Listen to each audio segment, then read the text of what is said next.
I am Jenna Huff, News Director at Fox 31, and I oversee the production and content management of 26 hours of local news a week, including our website.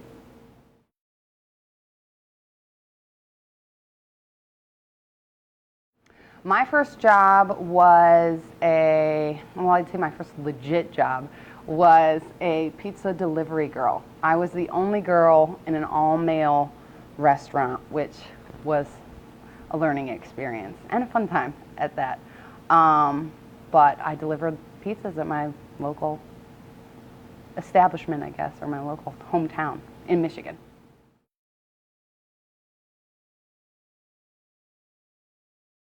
First paycheck probably went towards my car. That was about the only thing my parents gave to me that I didn't really have to work for. They gave me the car, but they wouldn't pay for anything to do with the car. So most of my paychecks for any job went either towards gas or maintenance or tires or something like that.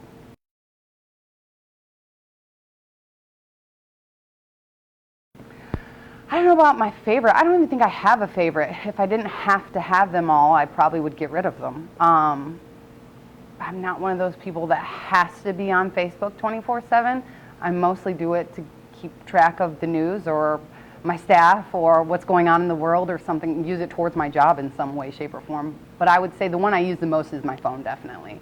Apps and alerts and constant communication with my staff or people here at the office or my boss, or even when reporters are out in the field, my phone's constantly going off with updates from calendars and that kind of thing. So I think I would be pretty much lost if I didn't have my phone.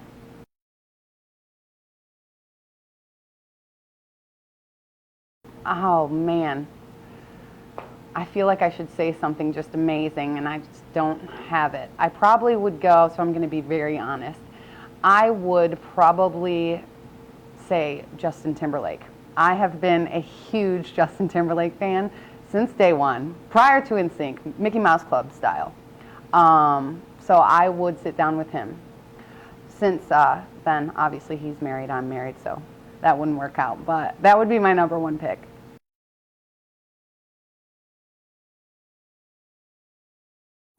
I think the most honest advice that anybody could give in this industry is that it's not easy, so be prepared to work hard.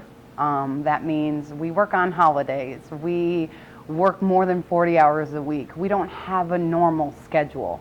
A lot of my staff and people that I know in this business juggle split shifts and family vacations and they miss out on things because it's not a 9 to 5. You can't stop the news from happening. And if that's our job to cover it, then someone needs to be there. Unfortunately, it's you some days, it's me the other day, and we kind of share that burden as a team. But it's a lot different from the outside looking in. I think a lot of people have a very false sense of what our industry actually entails and the different sides of it too. What sales does and what management does and what the news staff actually does. So I encourage them, drop me a line, email, whatever. I will let you shadow somebody for a day. It is not an easy job. It is chaotic and stressful, and we juggle 4 stories a day and working on special projects on the side, and you're trying to do it faster and better than everybody else. So it's a lot and it's stressful, and you don't necessarily have all the answers all the time. You just hope you're doing the right thing. So take it with a grain of salt and a deep breath and know that you're probably going to work your butt off.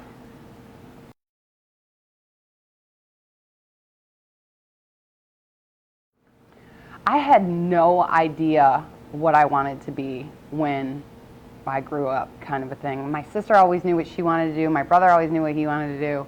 I had no idea. And I think I always said that I wanted to be a dental hygienist or something like that, which is weird because I hate the dentist. So I don't know why I just gave that blanket answer, but I didn't find out really that I wanted to do this or get into the broadcast industry until I job shadowed someone in high school at a radio station. And then I started doing some research and realized that the pay wasn't great in radio, and maybe it was a little bit better in TV if you get a couple years under your belt and get some experience. So I decided to go that way. And I was always asked, you know, why don't you do sports? I was a 3-sport athlete in high school, and I played sports in college. Well, you should do sports, you know, they need girls in sports. And I never wanted to do that. Once I caught the news bug of breaking news and having that scoop, or scooping somebody else, or being the first one to a scene, it's a little bit of an adrenaline rush, and I definitely like things of that nature, I guess. So I'm very competitive too, so that helped as well. And once I tested it a little bit in high school, I decided that's what I wanted to do.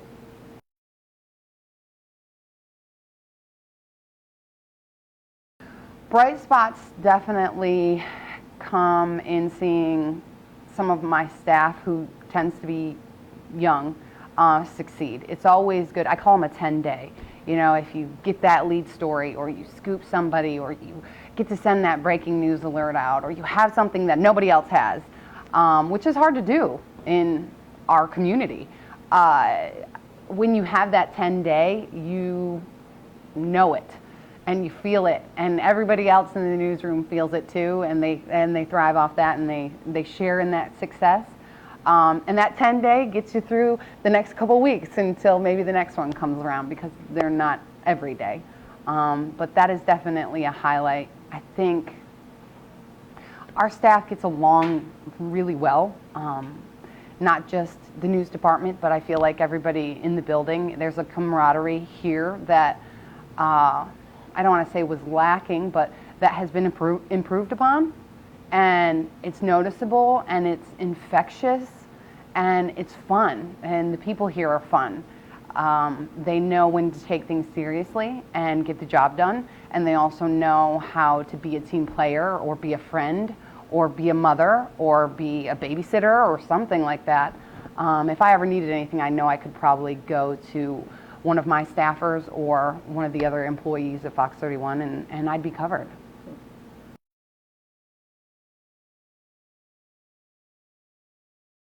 If I wasn't in the news business, what would I be doing right now?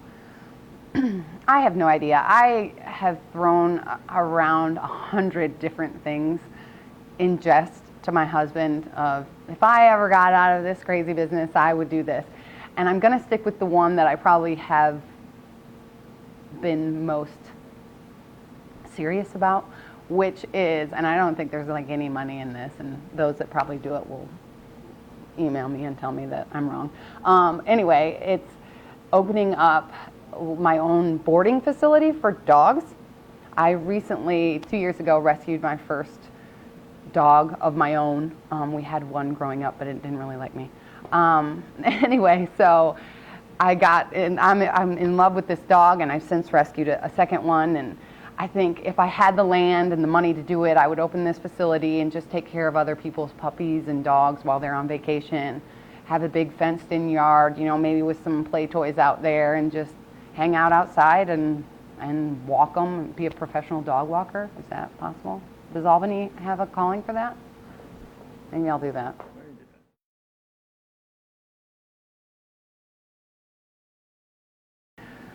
I'll first say that I am a firm believer in everything happens for a reason, whatever you attribute that to be, you know, karma, God,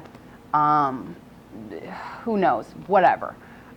I do believe that, you know, if you think rationally about each decision you're faced with in your life, and it seems to work for you, and your gut is saying go, then you go. And that's kind of how I got to Albany. And that's kind of why I left, in the same sense. At that point in my career, you know, I was ready to move on, and I took an opportunity that I was faced with. My husband, with his horrible timing, we didn't get engaged until probably, I think we got engaged 5 days after I had accepted the position in Tennessee. So I was already going. He's born and raised in Albany, so he was staying, and his job was here at the time too. So I left, did what I had to do there, and then during our engagement or right prior to the wedding, I was looking for other opportunities that would bring me back here. Didn't think they would be in the broadcast industry at all, because they're very few and far between, especially if you're looking for one specific community. And so we sat, prayed about it, thought about it, you know, kept all our options open, and interviewed for a couple other positions that didn't work out here. And this just happened to open up at the right time, the right place. It was presented to me, and it was actually the assistant news director position. And I thought, man, the timing couldn't be better. You know, I came back in April, I got married in October, we already had a house.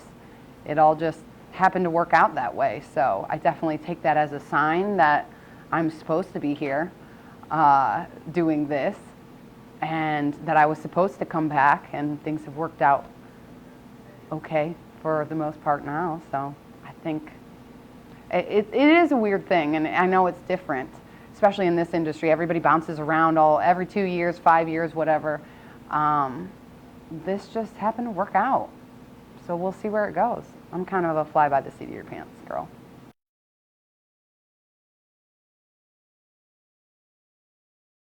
Yeah, I think there's definitely something that stands out to me that my father says all the time and every time that I see him, but I don't think it's appropriate for this interview.